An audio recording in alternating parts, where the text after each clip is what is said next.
포항제철소에서 사고가 잇따르면서 인근 주민들의 불안감이 커지고 있습니다. 포스코는 사고가 나도 주민들에게 적극 알리지 않고 포항 시민들에게 사과조차 하지 않고 있습니다. 포항시의회가 언론사의 유튜브 생중계를 가로막아 지방자치와 민주주의에 역행한다는 비판을 받고 있습니다.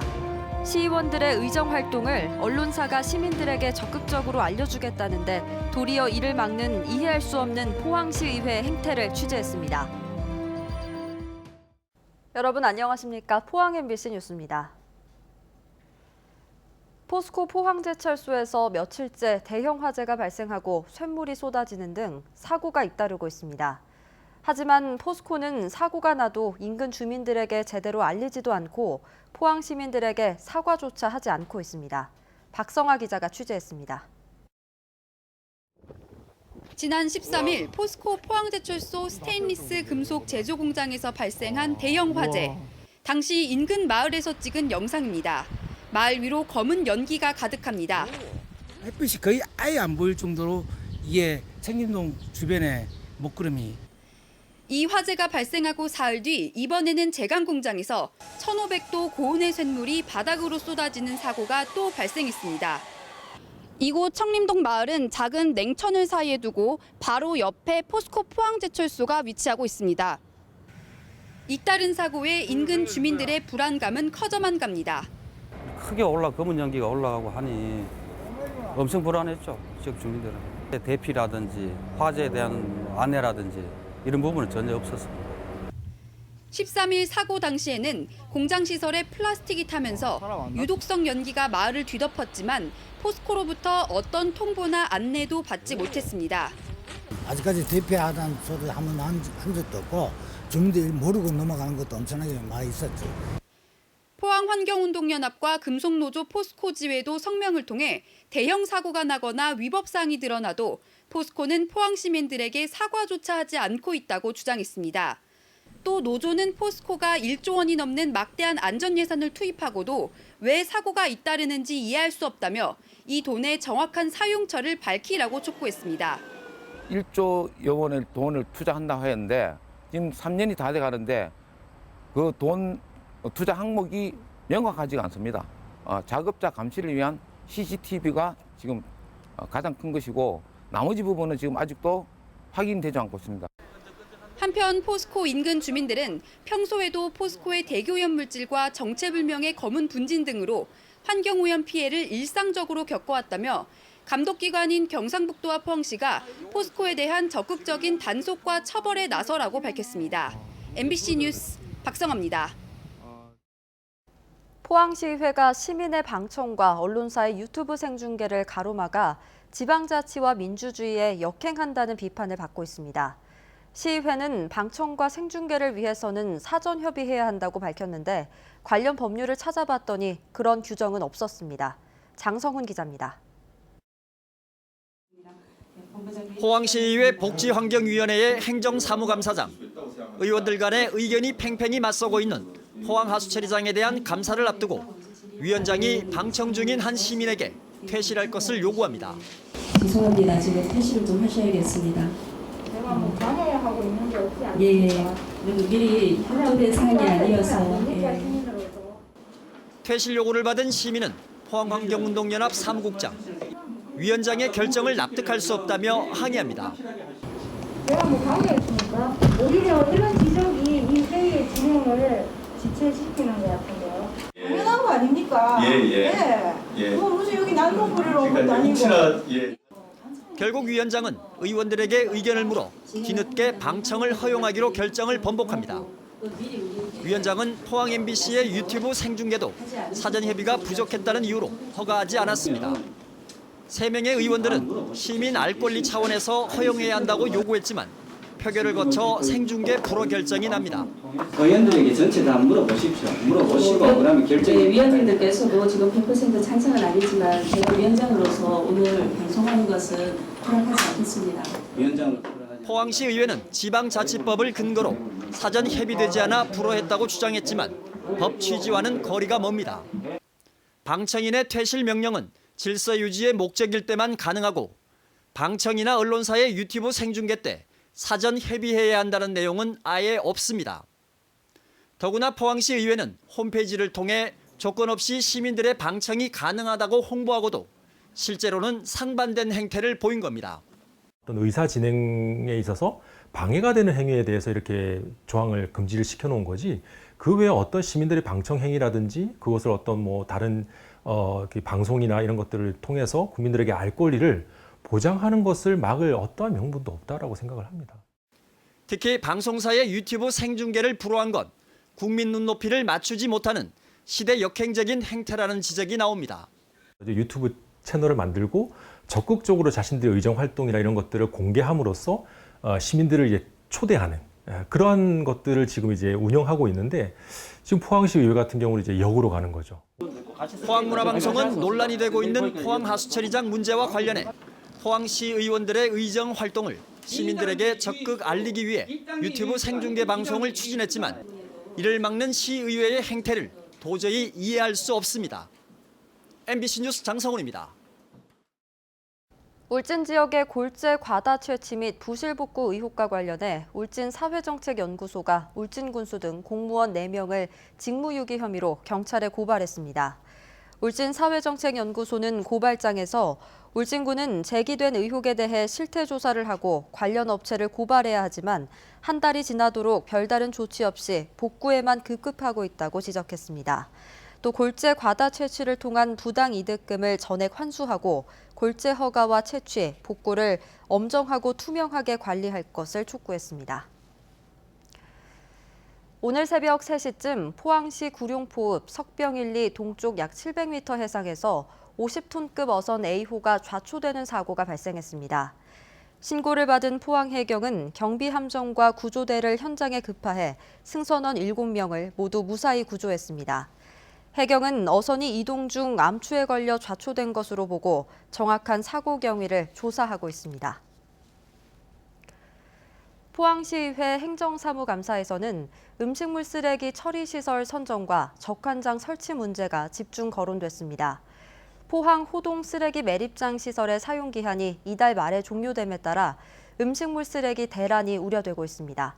박상환 기자가 보도합니다. 포항시 의회 행정사무감사에서 음식물 쓰레기 처리시설 선정과 적환장 설치 등에 대해 집중 거론됐습니다. 특히 외지 업체를 선정한 것에 대한 고용 불안 문제가 제기됐습니다.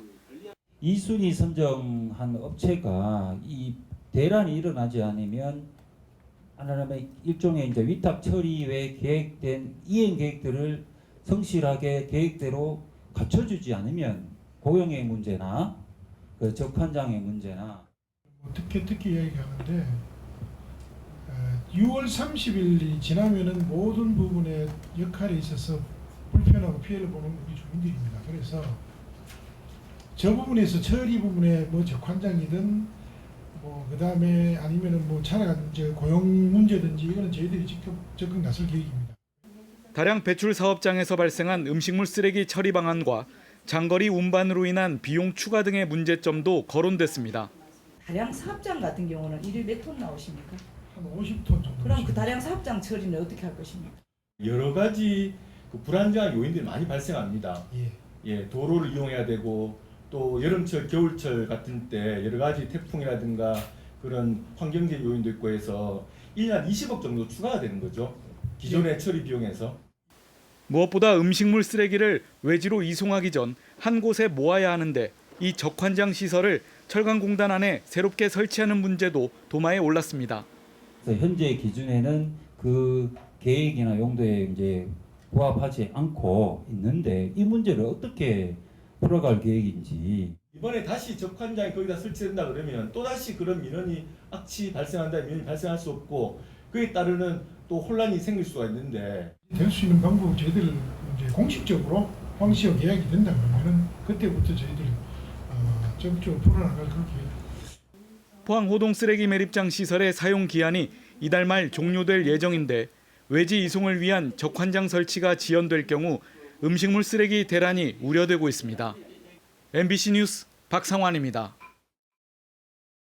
문화재 발굴 조사에 대학생들이 참여해서 강의실에서 배운 이론을 현장에 활용하게 됩니다.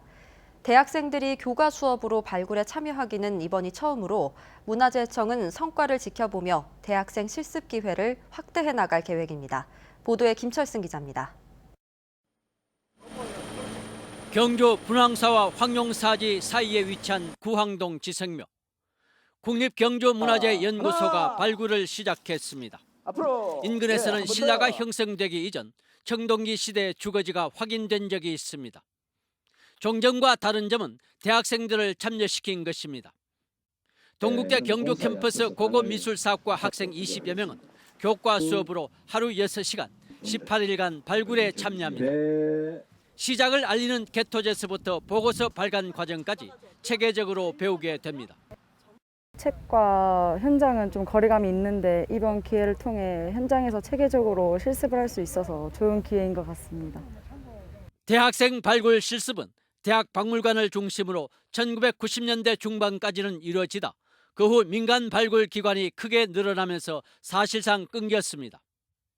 고고학계는 그동안 학생들의 체계적인 현장 실습 기회를 희망해 왔습니다. 학생들의 실습 교육을 내시라 함으로 해서 우리나라의 매장 문화재의 보호 내지는 매장 문화의 정책 전반에 획기적인 어떤 계기를 가지고 문화재청은 이번을 시작으로 7개 권역별 문화재 연구소를 통해 대학생 실습 기회를 확대할 계획입니다. 각 대학에 발굴 전공하는 학생들과 저희 연구소가 함께 협력해서 공부를 열심히 현장에서 할 수 있도록 그렇게 지원하겠습니다. 협업을 통한 새로운 교육 시스템이 문화재 전문 인력 양성이라는 목표에 한 발짝 다가가게 됐습니다. MBC 뉴스 김철승입니다. 경주시는 다음 달부터 일몰제 적용을 받은 도시공원 등 72곳의 장기 미집행 시설에 대해 전반적인 재검토에 들어갔습니다. 이 중 간포 오류공원과 양남 수렴공원 등 보전이 필요한 시설에 대해서는 토지를 매입해 재정비에 들어가고 유림로 등 일부 완충 녹지는 도시계획시설에서 해제할 예정입니다. 한편 경주시는 한국토지주택공사와 함께 황성공원 내 사유지 10만여 제곱미터에 대한 보상을 거쳐 공원 정비 사업을 추진하고 있습니다. 포항시는 오는 22일부터 포항사랑상품권 500억 원어치를 10% 할인 판매합니다. 10% 할인율은 이번에 배정된 물량인 500억 원어치가 모두 소진될 때까지 적용됩니다. 구입 한도는 1인당 매월 50만 원, 연간 400만 원까지고 농협과 새마을금고, 대구은행 등 포항 지역 161개의 판매 대행점에서 구입할 수 있습니다. 내일은 아침부터 비가 내리기 시작해 밤까지 이어지겠습니다. 비의 영향으로 낮 최고 기온은 오늘보다 3에서 4도가량 내려가겠습니다. 조주경 기상캐스터입니다. 내일 출근길에는 작은 우산 하나 챙기시는 게 좋겠습니다. 남쪽에서 들어오는 비구름의 영향으로 포항과 경주는 오전부터, 영덕은 오후 한때 비가 오겠습니다. 비는 내일 밤이면 대부분 그치겠는데요. 예상되는 강수량은 5에서 15mm 정도입니다. 이 비의 영향으로 기온은 크게 오르지 않겠습니다. 아침 기온 오늘과 비슷하겠지만 낮 기온은 오늘보다 3, 4도 정도가량 낮아 그리 덥진 않겠습니다. 자세한 지역별 내일 날씨 보시겠습니다. 낮 기온은 포항과 경주가 23도, 울진 24도, 영덕 25도입니다. 울릉도와 독도는 종일 구름이 많겠습니다. 낮 기온은 울릉이 24도, 독도 22도입니다. 동해바다는 종일 흐린 가운데 비가 가끔 내리겠는데요. 물결은 내일 오후부터 차츰 높아지겠습니다. 동해 남부 먼바다에선 내일 오후 최고 3m의 높은 파고가 일겠습니다. 이번 주는 차가운 동풍의 영향으로 다소 선선한 날씨가 이어지다가 기온은 주말부터 다시 오르겠습니다. 날씨였습니다. 코로나19로 그동안 중단됐던 지역의 공연이 차츰 재개되고 있습니다. 포항시는 4개월간 중단했던 포항시립교향악단 정기 연주회를 내일 오후 7시 30분에 재개합니다. 경주문화재단도 아모르파티 김연자 등이 출연하는 한수원과 함께하는 문화가 있는 날 콘서트를 오는 26일에 열기로 했습니다.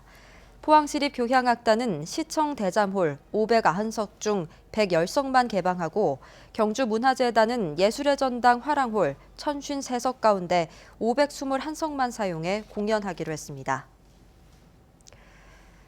울릉군의회는 오늘 정례회를 열고 오는 26일까지 열흘간 의정활동에 들어갔습니다. 울릉군의회는 이번 회기 동안 지난해 세입세출 결산 승인안과 코로나19 관련 지방세 감면 동의안, 고령운전자 교통사고 예방 조례안 등을 처리하고 오는 23일부터 이틀간 군정 질문 활동도 펼칠 예정입니다. 경북교육청은 2학기 코로나 재확산에 대비해 학생 수가 850명 이상인 과대학교 39곳에 기간제 보건교사를 추가 배치하기로 하고 관련 예산 6억 원을 긴급 편성했습니다.